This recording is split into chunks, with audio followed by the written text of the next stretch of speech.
Perkenalkan, nama saya Rike Angelina Simatupang dengan NIM 1901113994. Saya dari jurusan Administrasi Publik, yang dimana video ini untuk memenuhi ujian tengah semester dengan mata kuliah konsentrasi administrasi pembangunan, yang dimana dosen pengampunya ialah Ibu Gevani Mewanda, SOS MPA. Administrasi diperlukan dalam sebuah pembangunan itu untuk menyusun program, yang dimana program pembangunan itu ke dalam suatu organisasi itu yang lebih terarah. Administrasi menjadi alat utama dalam proses pembangunan.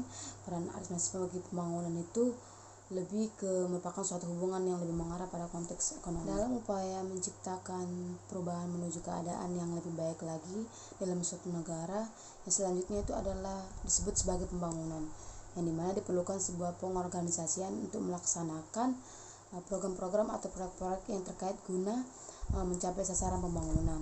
Nah, berdasarkan pernyataan tersebut tampak peran penting administrasi bagi pembangunan. Berdasarkan pernyataan tersebut tampak peran penting administrasi bagi pembangunan. Administrasi ini merupakan bagian yang tidak terpisahkan dari proses pembangunan. Karena itulah administrasi pembangunan ini muncul sebagai usaha-usaha disiplin ilmu yang pelajari tentang usaha-usaha ke arah perubahan keadaan yang lebih baik lagi secara khusus di negara berkembang. Nah, kenapa pentingnya administrasi pembangunan itu? Karena administrasi pembangunan ini sebagai pengendalian usaha atau administrasi oleh negara atau pemerintahan untuk merealisirkan pertumbuhan yang direncanakan ke arah suatu keadaan yang dianggap lebih baik dan kemajuan di dalam berbagai aspek kehidupan bangsa. Pembangunan seharusnya berjalan sesuai dengan rencana, karena sebuah daerah akan bertambah maju dengan adanya pembangunan, terlebih dalam dunia infrastruktur. Di Indonesia sendiri selama puluhan tahun merdeka menjadi negara yang tidak merata pertumbuhannya karena infrastrukturnya yang tidak memaksimalkan. Nah, hal ini secara nyata membuat negara kita tertinggal jauh dengan negara lainnya. Itu menjadi salah satu alasan kenapa yang namanya perencanaan dalam pembangunan ini menjadi sebuah hal yang sangat penting. Perencanaan dengan sistematis akan membantu proses controlling agar kemudian jika ada sebuah hal yang perlu dievaluasi bisa dilaksanakan dengan baik dan jelas. Perencanaan pembangunan juga akan membuat segala sesuatu yang menjadi prioritas dilakukan secara tertata. Yang paling penting akan menjadi prioritas yang utama. Dengan perencanaan pembangunan, penggunaan serta pengalokasian semua sumber pembangunan akan bisa dilakukan dengan lebih efisien dan secara terbatas.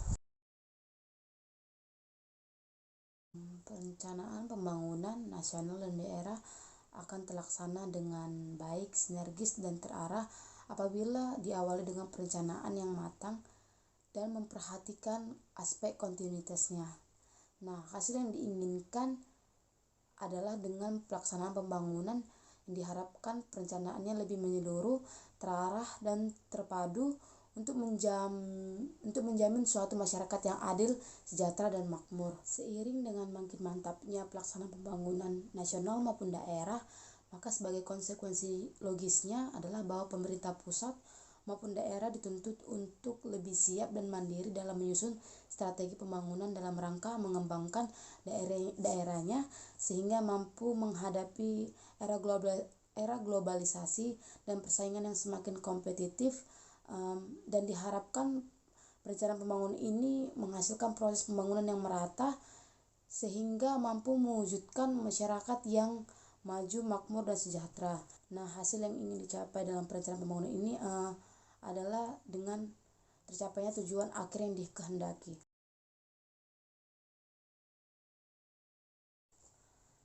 Negara Jepang. Negara Jepang disebut sebagai negara maju di bidang ekonomi. Jepang memiliki produk domestik bruto terbesar nomor 2 setelah Amerika Serikat. Nah, dan masuk dalam urutan 3 besar dalam keseimbangan kemampuan berbelanja. Jepang terkenal dengan Genso atau otonomi daerah dan Maji-Zukuri-nya atau community participation. Perencanaan pembangunan nasional Jepang terangkum dalam Integrated National Physical Development Plan atau INPD Plan, yang dimana perencanaan tersebut mencakup perencanaan di tingkat nasional, regional, dan lokal. Sistem perencanaan pembangunan di Jepang adalah sistem yang kompleks yang diantaranya mencakup pengendalian legal dan legislatif, rencana pembuatan atau plan making, rencana pemanfaatan lahan atau land use planning, zonasi atau zoning, pengendalian kepadatan penduduk, dan lain-lain. Jepang memiliki perencanaan pembangunan yang sangat matang dan detail. Rencana pembangunan tidak selalu ditetapkan untuk jangka waktu yang sama, tetapi lebih menekankan pada kebutuhan. Etik kerja keras dan penggunaan teknologi yang canggih menjadi faktor utama dalam mendukung pertumbuhan ekonomi Jepang. Dalam perencanaan pembangunan, masyarakat juga ikut ambil dan berpartisipasi aktif sehingga tercipta keadaan yang dimana dari Jepang, oleh Jepang, dan untuk Jepang. Baik, sekian dari jawaban saya. Terima kasih dan selamat siang.